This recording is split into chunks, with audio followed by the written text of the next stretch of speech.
Okay, we're on.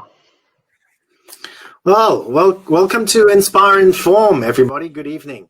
My name is Colin, and joining me tonight is Andrew Colin, one of our founding team members as well.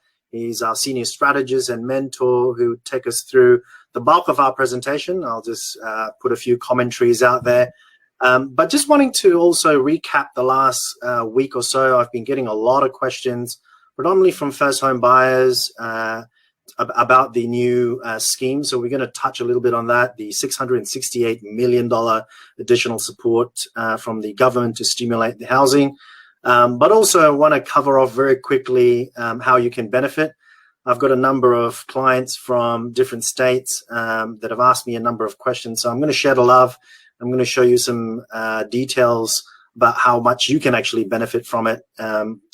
And also talking about how property is important to the Australian economy. Want to quickly share about what happens when you have the different, cycles, but also the different industries that are impacted by the property industry. I'm going to quickly share about the impact on housing prices based on a number of events that's happened, and Andrew will take you through that. How it impacts the building approvals. And also, just very quickly, what we think is going to happen in the next few years. As I said, I've been working with a lot of first home buyers this week. In fact, I've just secured an opportunity with a client who bought a property in the Northwest for about $745,000. So that client of mine was eligible for the first home owner grant, the stamp duty savings, which equated to about $9,000. We're certainly looking at the home builder scheme as well right now. So, Andrew, if you don't mind flicking it to that presentation, just to give you a bit of an idea. I guess before I want to continue, I want to just share with you a quick story. It's a story of a pessimist and optimist. So they both went out for dinner and they both ordered a glass of wine. And so the optimist said, this is a glass half full. How fantastic it is. The pessimist said, oh my God, this is not enough. It's a glass half empty. Anyway, they argued for hours, and along came an opportunist and grabbed both their glasses of wine and drank it. So the lesson of the story is, are you a pessimist, optimist, or are you more of an opportunist? I've been encouraging a lot of my clients to seize the opportunity, to look at the opportunity now that presents itself, not to put all your focus on it, but to certainly understand what are some benefits, opportunities you can certainly take hold of right now. So as we have on the slide, there is the home builder scheme at the moment that the government has announced on the 4th of June, so literally 6 days ago. I'm still getting my head around it, but I think there's some really good opportunities there. For those that don't know, there's also the First Home Super Saver, and that's on top of the home builder scheme. And the First Home Loan Deposit Scheme. There's the First Home Owners Grant as well that you can take advantage of. I'm not going to go too much in detail about this, but I just wanted to make a note here that in all these states that I've shown you the figures for, the Home Builders Scheme applies to all states. So if you're in New South Wales, Victoria, Queensland, Western Australia, South Australia, ACT or Tasmania, you can certainly take advantage of that, which is from the Commonwealth government. The homeowners grant varies from state to state. New South Wales, 10,000, Victoria, 10 to 20,000. Just you may be wondering why, but 20,000 really is for properties for first homeowners, specifically if you purchase properties in regional Victoria. Still a very good grant. Queensland, 15,000, Western Australia, 10, South Australia, 15. ACT, unfortunately, they don't have a first home owners grant. They've replaced it with stamp duty savings. Tasmania, 20,000. And then you've got the First Home Loan Deposit Scheme as well. That's a scheme that's put together by the government a number of years ago, basically to help you save your money through your super fund, and which you can contribute up to $30,000 that you can utilize for that as well. So that's the First Home Super Saver. I'm not going to go too much into that, but the First Home Loan Deposit Scheme is a really, is a scheme where the government allows you to save on your lender's mortgage insurance. So I've just put up to $10,000. Obviously, it depends on the price, purchase price of the property. And stamp duty saving, this kind of did my head in. Really had to work out what are some potential stamp duty savings. But what I've noticed is quite significant. You could save in New South Wales up to $24,000. Obviously, you've got to meet certain criteria. And if you are keen to find out a little bit more about those criteria, I mean, you could easily Google it. But certainly feel free to have a chat with us about that as well. So look, I've just put a very quick screenshot on the potential total benefit from each state in terms of what you could get out of this whole additional support to the stimulus and also with all the current grants and schemes available as well. But the question is why? Why is the government at the moment, putting together additional support to stimulate housing? And I'd like to throw this question to Andrew, who'd take us through the next part of it. But I just want to just say, there's opportunities out there ready for the taking. Thanks very much, Colin, and hello, Ken. Thanks for joining us. Look, I've had a lot of reflection around some of the media that's been going on this week, and there's obviously been a lot of talk about, I guess, the stimulation that the federal government's providing into the property side of things. And Ken, Colin will come back to you in a sec about your question. But I guess what I really wanted to focus on, and I guess, is a little bit more around why is the government actually doing this, and what are they looking to achieve? What's the logic and the rationale behind these incentives? And there's so many that are now, as Colin had identified, has been effectively stacked on top of each other.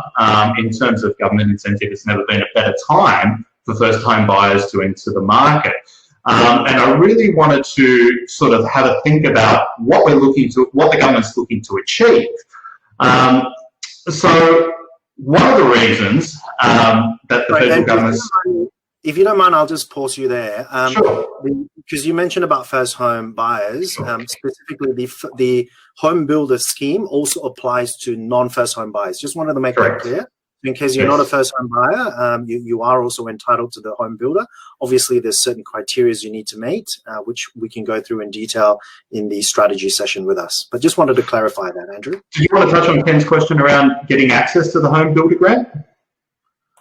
Look, there's quite a lot of criteria you've got to meet. Look, I'm not going to go into too much detail, but essentially the criteria is you have to be a individual. You cannot be a company or trust. You have to be 18 years or older. You have to be an Australian citizen. And there is also a couple of income gaps, you have to meet. So if you're an individual, you've got to be earning up to $125,000 financial year 18 and 19 in order to qualify. Or if you're a couple, you have to be earning up to $200,000. Also, because the scheme was announced on the 4th of June, you have to have entered into a building contract. It could be house and land, it could be townhouse, it could be units and apartments off the plan as well. I've just clarified. But yeah, you have to enter the contract between the 4th of June this year and it ends on the 31st of December. So that's New Year's Eve when it'll end. And there's a whole bunch of details about, how much the property has to be worth in terms of its value and how much renovation, if you're going to do renovation, how much it needs to be contracted between.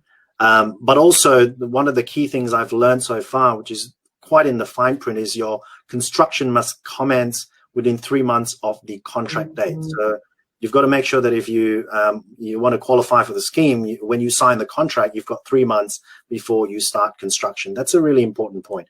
And there's a bunch of details that are yet to be released, but more details will come out shortly. Thanks very much, Colin. And Ken, if you have any more questions or a specific set of circumstances, obviously Colin and I are happy to help you out on it. So just going back to a little bit, I guess, more bird's eye or a little bit higher view. Why is the government offering all of this stimulus? It's because of, I guess, the significant impact that the property market and all of its associated businesses and things that are related to property has on the economy. And I know this is a little bit small here, but basically, this not that's criteria. How do we access this? Okay, Ken, we'll come back to you on that one. I'm not too sure. Do you have anything on that, or maybe we'll need to come back to Ken? What I don't know the question.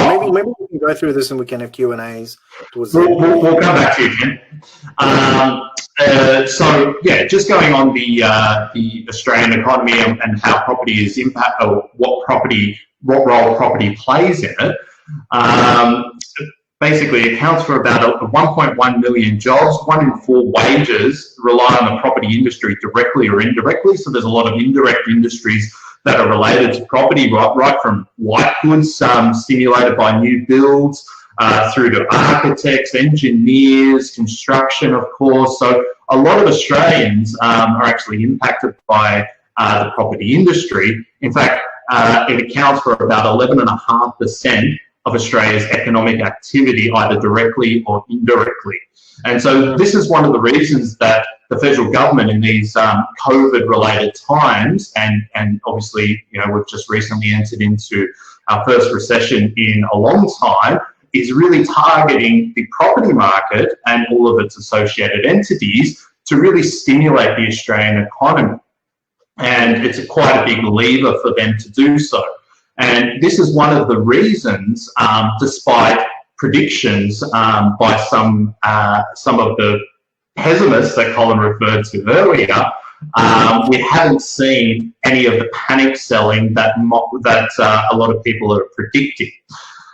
So just to have a little bit of an indication of why they're targeting property outside of the size of it, they know that stimulating new builds and targeting the first home buyer market has worked in the past. So it's a trick that the government have used in the past when we've seen uncertain economic times. And as you can see here, the first homeowner boost was introduced in 2008 in the middle of the GFC to try and stimulate the property market for the same result that they're looking to achieve here.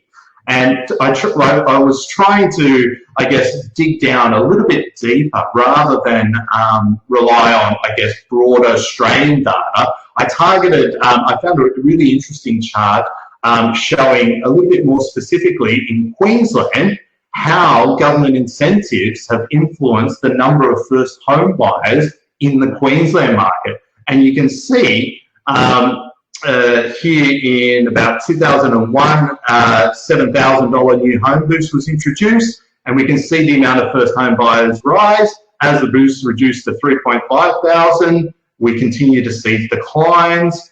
And then again here in 2008, in line with the first homeowner boost, we see a massive uptick in first home buyers in the Queensland market. So the government knows that providing stimulus into the property market has a reaction from first home buyers, and these are really important people for them to target, and that's one of the reasons why they introduced these incentives. Actually, can we go back 2 slides? What's really interesting, right? I was just looking at it in a little bit more detail. But you're right, just to echo what Andrew is saying, they need to stimulate the economy, mainly because if you look at the number of jobs, not surprisingly, health and social assistance in terms of the industry has got the most number of jobs within the industry. But the property industry has come second. And as Andrew said, you know, we need to get the ball going in terms of the economy, and what better way to stimulate that than to provide all these schemes and incentives within the property industry, because it affects more than just architects and white goods suppliers. It affects sparkies and plumbers and tradies. A lot of these people are being affected at the moment if there's no stimulus in it. But what's also really interesting is, I don't know if you build too much on this, but the property industry is one of the biggest industries by GDP in Australia from 2013 to 14. Do you want to maybe make a comment on that, Andrew? It's very interesting, isn't it?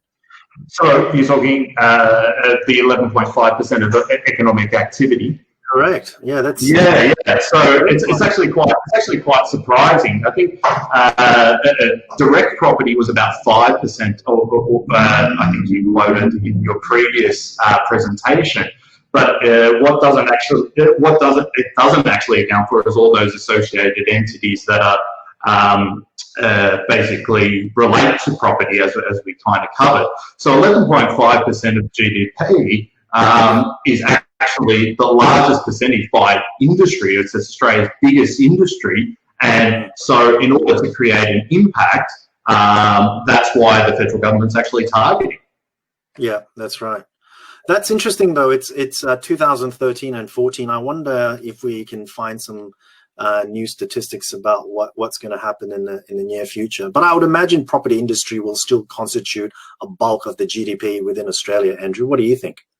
I would suggest so, and it really goes to speak about Australia's, I guess, affinity with property. It's been proven over the past how property has performed, and it's still a massive part of Australia's psyche, that home ownership aspiration, and it really, I don't know, goes to show that property in Australia is a little bit different to other places in the world just due to that relationship, and that's why it accounts for 11.5% of I guess GDP. Just got to love Australia, man. I mean, I came as a migrant, 20 years ago, and I genuinely saw Australia to be the lucky country. I mean, the government provides so many incentives and opportunities for Australians, and I'm just so glad and grateful that the government continues to prop up the property industry. I mean, it's 11.5% of the GDP, so it's not surprising, but it is a lucky country, and boy, aren't we lucky to be living in Australia at the moment, Andrew? Well, yeah, and even outside of GDP, the biggest focus from the government during this COVID times has been around jobs and retaining jobs. That stat of 1.1 million jobs, that's massive. Yeah, that's massive. That's massive. Well, in a country of 25 million, that's nearly 1/20th of the population that's in the property industry. Incredible. Exactly. Yeah. Anyway, I digress. That's okay. But I was just kind of wanted to shift across to how that actually impacts and how some of these incentives. Sure, it's a fantastic ideal by the government to try and stimulate new builds and correlate that across to jobs. But one of the interesting things is I've noticed throughout the media, and even just walking around my local area here at Zetland, it seems at first glance that the property in terms of construction, particularly industry, has been relatively or untouched, or hasn't fared as bad as some other areas of our economy. And the reason for that, and so walking around Zetland, it's a mecca of apartments are getting built around where I live, and it's been a hive of activity throughout these COVID times. And one of the observations, I guess, I've made anecdotally and sort of heard it brandied around in the media is that the construction industry hasn't been affected quite as much as some of our other areas, such as hospitality or tourism, etc. And the interesting observation I actually take out of that is a lot of these construction projects, particularly the larger ones, they have quite a large lead-up time and obviously quite a long build time. And the activity that we're seeing in the construction industry is very much a continuation of projects that are already taken underway or were already in flow prior to COVID hitting. And I guess, so the way I look at that is I look at that as a little bit of a lagging indicator of what's actually going on in the construction industry. A leading indicator I would look to would be new building approvals. And as we can see by this chart, we've obviously had a little bit of or more than a little bit, quite a large reduction in the amount of building approvals. And so what this actually means is, we often talk about in the property industry, prices are a function of demand versus supply. And what we see is when we see a reduction in our building approvals, we're going to see a reduction in our supply, but maybe not immediately. Because you think about the process of a building construction of any significance, the developer needs to go and find the land, then they need to get their plans approved through council, and then they need to obviously build the project, and then it's finally awakened or finally released to the market and people move in. And the time frame between all of these things happening might be a couple of years. So one of the interesting things is we may not see, I guess, a reduction or a impact of a reduced supply immediately, but over the next few years, I think that the amount of building approvals that are being put in place today will start to be evident in a few years' time in terms of reduction in supply. And so that's why we need to be really conscious as property investors about being forward thinking, rather than just simply taking what the media tells us today as being gospel. And one of the interesting things that I think that we'll see, and I'll just switch to maybe a couple of predictions around the next few years, demand and consumer confidence is likely to improve faster than building completions. So what I mean by this is, if we take what the point I'm trying to argue here, if we see a reduction in supply over the next few years, I think that the evidence is pointing towards, I guess, the COVID pandemic affecting Australia maybe a little bit less than some other countries around the world. I think that we have some fairly strong, taps that we can turn on fairly quickly in order to boost our economy and get our economy a little bit further towards the pre-COVID situation. And one of those taps is migration, which has obviously been shut off. Australia has, historically had a very strong intake of international migration to help boost our population, which has led to obviously some of the price growth that we've seen in the property market of past years, or have been a very strong factor. And that's a tap we can turn on instantly overnight. It's not going to be something we might see next week, but over the preceding 6 months towards the end of the year, I think that given how Australia's dealt with the COVID pandemic, I think it's quite a possibility that we can see that tap turned on, particularly when it comes to international students as well. Obviously, we've seen a much faster lifting of restrictions than originally predicted. When the pandemic hit, everything was gearing towards this magical 6 months, which obviously comes up in September. And I think that we were preparing for a worst case scenario, which hasn't been rationalised or realised.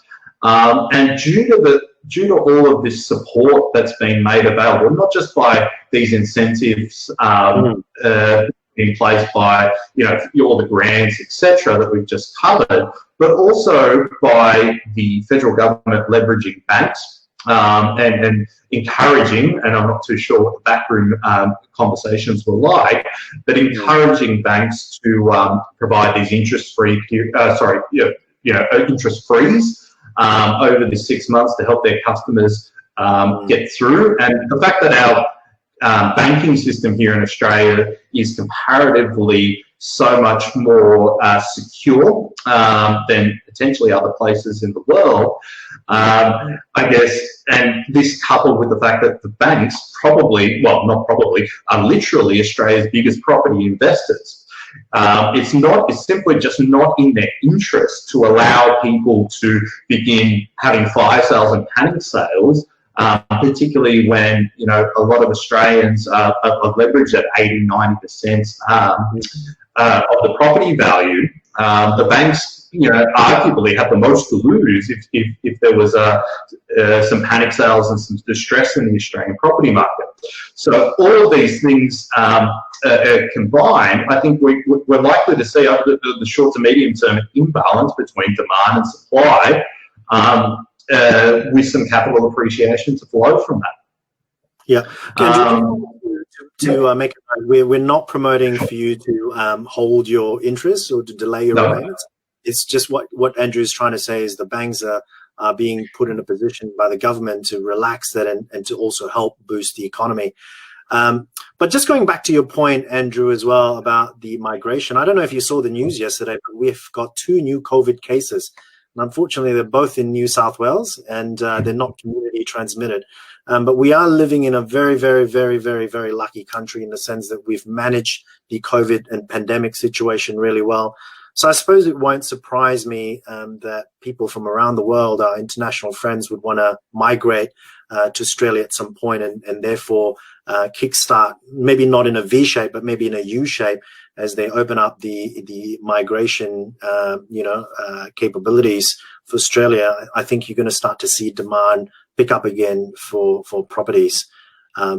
Just wanted to make a comment on that, Andrew. Yeah, no problems. Look, I was nearly rounding out what I wanted to say. And personally, over the past week, as I've sort of been having these thoughts, I've really wanted to share that I found it a useful tool to look at it, or useful framework to look at, I guess, what's going on through this lens.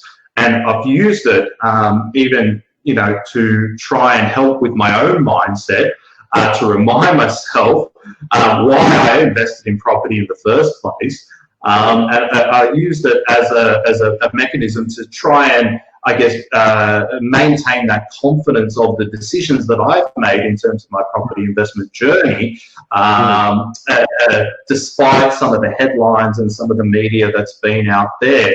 I think that it's useful. We can get very much caught up in the minutiae around, do I qualify for this incentive, that incentive, or does this apply to me? Or if it doesn't, then maybe I won't buy a property, or whatever it may be. I think it's really useful to remind ourselves, hey, in Australia, property market historically has been quite a sound investment, and has continued to go up. And why that is on the back of obviously an imbalance between our demand and supply.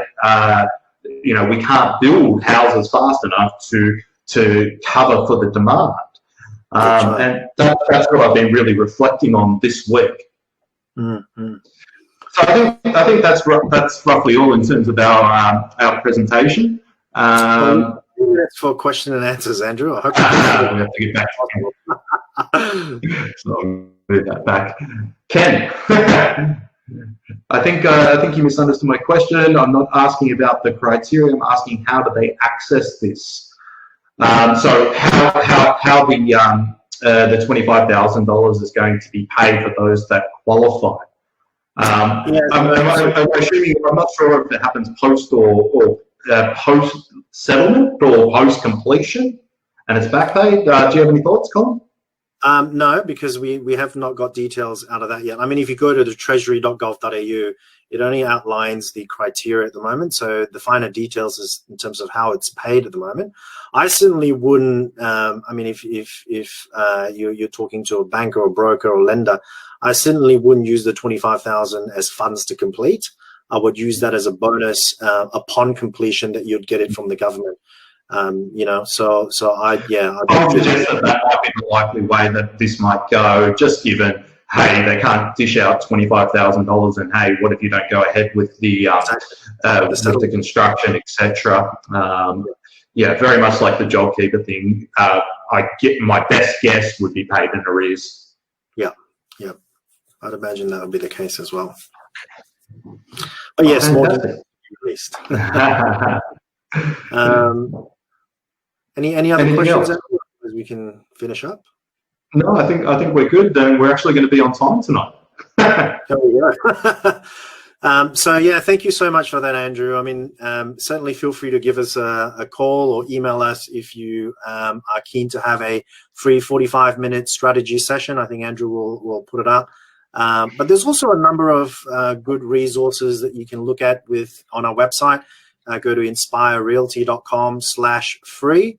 And there's generally 2 things you can do. One is, if you're already looking for a property and you found something that you'd like to invest in, whether that's an investment or that's your first home, one of the things we can do for you is to help you do a bit of an analysis. We do what we call a comparative market analysis. It's generally about a 10 to 15 page document. So, we'll have a little conversation with you. And if you want to know what are the comparable sales in the area and what are the comparable listings in the area, just to give you a bit of a peace of mind that you are, investing or you're paying fair price for the property, fill in your details and we'll get back to you and certainly provide that free CMA on a property that you nominate to us. And the other thing which I highly encourage you to do is to have a conversation with us. We've got this, program that we can take you through. It's a property analysis. Whether you're a new investor or you're a seasoned investor, it's always good to kind of look at the bigger picture, looking at where you're at and looking at where you want to be, and position yourself in between that. So that's a free 45-minute session, and we can certainly share with you a little bit more of our services and look at how we can help you as well to continue to strategize or plan, finance, manage and consolidate your property portfolio. Yeah, I just wanted to add just on the comparative market analysis. I mean, a lot of people that we speak to, it's fairly easy to have a look at different properties on real estate or domain or whatever it may be, and quite often where a lot of people struggle with is actually defining what is a comparable property to theirs, to get a real feel of what what they can go and make in terms of an offer or bid at auction, etc. So I think that resource is very valuable for people. It's completely free, and if you're thinking about making a purchase or you've got an eye on a property anywhere across Australia, I'm very happy to work that out for you and provide you with a report and some of our thoughts on that as a potential investment or first home. Fantastic. So, all right, until next week. Free. Thank you very much. Have a good evening, everyone. See you later, everybody. Have a good night.